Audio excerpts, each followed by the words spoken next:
Olá, profissionais de SMS. Como você sabe, eu sou a Jenny e faço parte do Grupo Share. O Grupo Share é uma empresa voltada para a área de SMS. Então, tem assessoria, consultoria, treinamentos, RH para recolocação dos profissionais de SMS na área. Então, é bem bacana. Bom, todas as quartas-feiras nós temos vídeos. Então, o vídeo de hoje nós falaremos sobre espaço confinado. Então, nós vamos ter uma série de vídeos aí sobre espaço confinado para esclarecer algumas dúvidas. Espaço confinado NR33.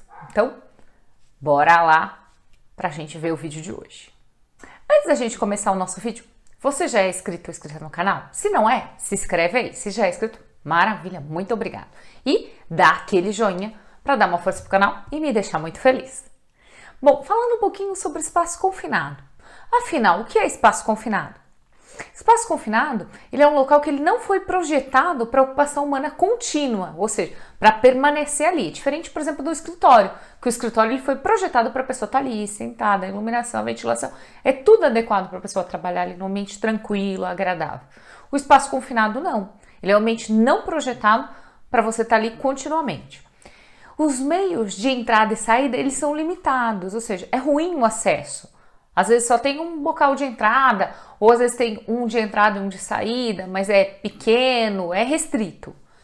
A ventilação pode existir, né? Só que ela é insuficiente para remover os contaminantes que estão ali dentro.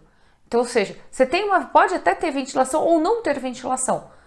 Quando tem, a ventilação é insuficiente, às vezes não tem. Então, às vezes tem ausência de oxigênio ali, ou tem pouco oxigênio. Tem deficiência ou enriquecimento de oxigênio. Tem pouco oxigênio ou muito oxigênio. Lembra que quando atinge a atmosfera ideal, aí você está numa atmosfera explosiva. Lembra disso, tá? Então, o espaço confinado ele tem essas características. Ah, Janaína, precisa ter todas elas para esse espaço confinado? Não. Tendo uma ou outra característica já dá para você caracterizar como espaço confinado. Quem que é o responsável pelos espaços confinados, por cumprir a NR33 na empresa que você trabalha? A empresa vai ter que designar alguém. Ela pode nomear, normalmente é o profissional da área de segurança, ou técnico de segurança ou engenheiro de segurança. Pode ser outro profissional? Pode, desde que ele conheça a NR33, que ele tenha proficiência no assunto. Geralmente é o pessoal da área de segurança mesmo. Infelizmente a gente não tem para onde escapar e a gente fica muito feliz porque a gente conhece sobre espaço confinado e faz o melhor para garantir a segurança das pessoas. O que mais a gente tem na NR33? Na NR33 fala sobre gestão. É uma das normas que fala sobre gestão. Gestão de saúde e segurança nos espaços confinados. Tem que ter gestão? Claro que tem. Como é que você faz o controle dos espaços confinados? Não é assim como uma atividade normal, por exemplo, rotineira, entrar no espaço confinado. Claro que não. É extremamente arriscado, né? Tem um alto potencial. Então, as atividades dentro de espaço confinado, elas precisam ser planejadas, programadas, implementadas ações, tem que ser avaliado o ambiente, tem que ter medidas. Então, medidas técnicas de prevenção, então como é que eu vou entrar, como é que vai sair, como é que vai socorrer.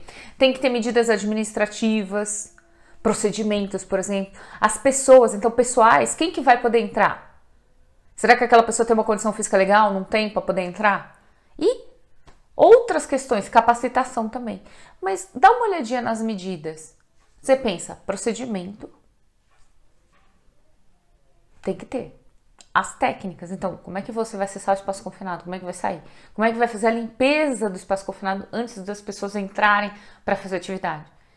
Quem que pode ser capacitado nisso? Então, aí na capacitação a gente abre um leque. Por quê? Não é só o operador entrante. Então, peraí, você tem o operador entrante, que é a pessoa que vai executar a atividade em si lá. Você tem o vigia, que é a pessoa que vai ficar do lado de fora, observando quem está lá dentro, ou se comunicando através de rádio. E você tem o supervisor de entrada de espaço confinado. São 3 papéis diferentes. Tem treinamento para isso? Tem. É diferente? É. Então, lembra assim, ó, o operador entrante e o vigia, o treinamento inicial, quando você está formando aquele profissional, ou seja, aquela pessoa, você está capacitando aquela pessoa, treinamento de 16 horas. Para o supervisor de entrada em espaço confinado, treinamento inicial, 40 horas. Tem reciclagem desse treinamento? Tem reciclagem. Como é que funciona a reciclagem? Anual. A cada 12 meses a reciclagem é com uma carga horária de 8 horas para todos eles, independente se é operador entrante, se é vigia ou se é supervisor de entrada em espaço confinado. Poxa, todo ano tem que dar reciclagem. Então lembra, na formação você tem uma carga horária e na reciclagem a carga horária é diferente. Tem que gerar certificado, lista de presença e tudo. E lembra, você tem que ter pré-requisitos. Não adianta você colocar pessoas que não têm condições físicas para entrar no espaço confinado. Porque lembra, toda pessoa que entrar vai precisar sair, né? Então é tipo a lei da física, tudo que sobe desce, é assim. Então, dá uma olhada nas condições das pessoas. Se as pessoas, né, elas praticam atividade física, se tem um porte físico que dá para entrar, às vezes o seu espaço confinado é pequeno. Então, às vezes você tem uma pessoa, por exemplo, um mecânico, ele vai precisar fazer um ajuste dentro do espaço confinado. Imagina que ele vai fazer um ajuste de uma serpentina lá dentro do espaço confinado. Como é que vai fazer? Às vezes ele é muito grande, às vezes ele é muito largo, de ombro, muito fofinho. Não passa na entrada do espaço confinado, aí você vai ter que ter alguém que é mais franzino, mais magrinho. Então, tudo isso você tem que observar. Aí você fala, poxa, ainda tem essas condições? Tem que olhar isso. E lembra também das condições de resgate. É mais fácil você resgatar uma pessoa menor e mais franzina do que uma pessoa maior, mais larga e mais fofinha. Então, pensa nessas condições. Não é discriminação, mas é que você tem que pensar nas condições de entrada e de saída. E além do que, às vezes você tem um espaço confinado que a pessoa maior não passa. Então, se a pessoa não consegue nem entrar no espaço confinado, como é que vai fazer atividade? Então, tem essas questões também, gente. O que mais a gente tem? A gente tem que identificar, isolar o espaço confinado e sinalizar. Tudo isso, tudo isso. Como é que eu faço? Etiqueta. Coloca etiqueta, coloca sinalização, bloqueio. Por quê? Porque não é qualquer pessoa que pode acessar o espaço confinado. Né? Você acha que é a festa da uva, né? Não pode, não é assim, né? Não é todo mundo vai entrando. Não é um local perigoso, né? Tem aquela questão às vezes do risco grave iminente. Depende do que tem lá dentro, né? Pode ser nocivo, pode causar um desmaio na pessoa, alguma coisa assim. Então você precisa tomar esse certo cuidado. E não é só questão química, não, quando a gente fala de espaço confinado. Por exemplo, às vezes é um reator, às vezes é um tanque, às vezes é dentro de um tanque, né, numa destilaria.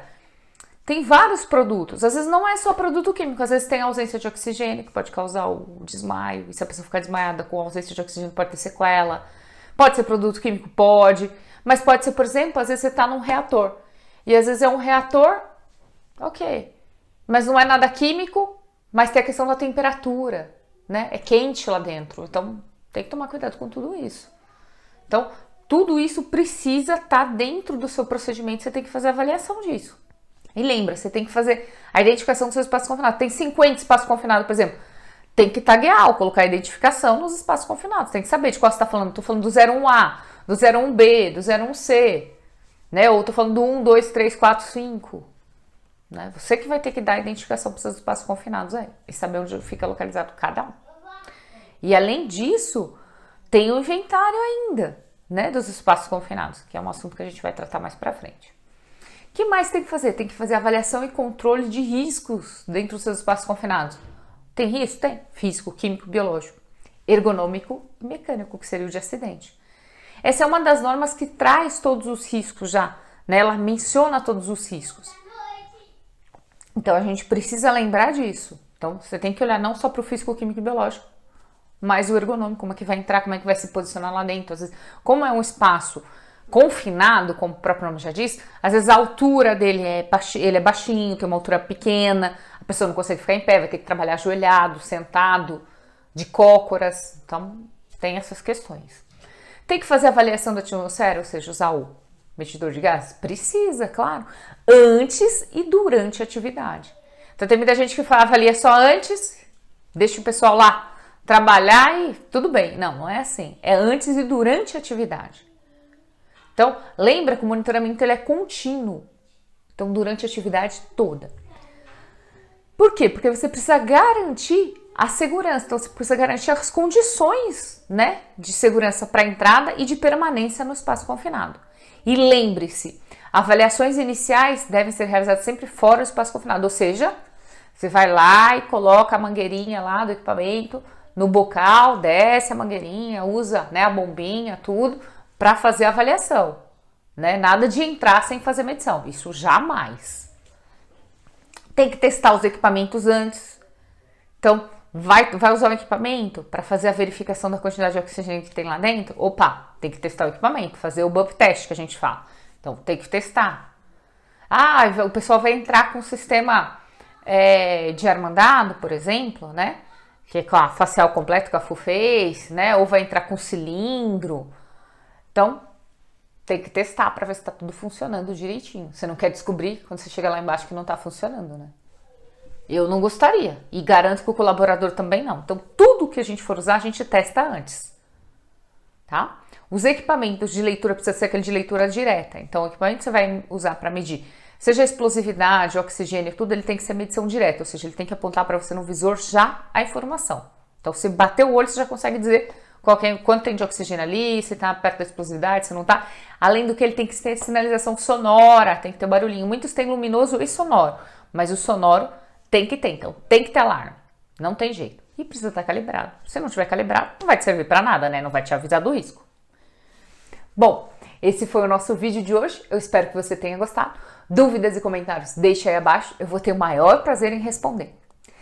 Tá curioso sobre o Grupo Share? O Grupo Share tem vários serviços para oferecer aí para você e te ajudar na parte de consultoria e assessoria. Eu vou deixar o link do nosso site aí abaixo. Entre em contato. A gente vai ter o maior prazer em te atender. Grupo Share, compartilhando conhecimento com você.